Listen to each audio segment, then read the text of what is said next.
og furta. Nå kommer du langveis ifra, så du venter nok på deg der. Og Vesterålsk hysa gir penger på konti. Hysa. Hysa.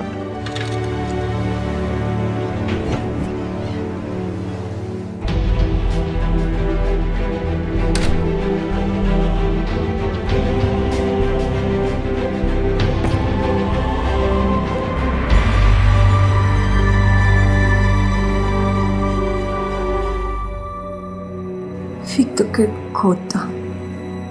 Slapp av, snuppa. Vi får alltid kvota. Og snart er pengene på konti. Nei, hva du sier, skal vi flekke på oss hylet? Det er jo feittirsdag i dag.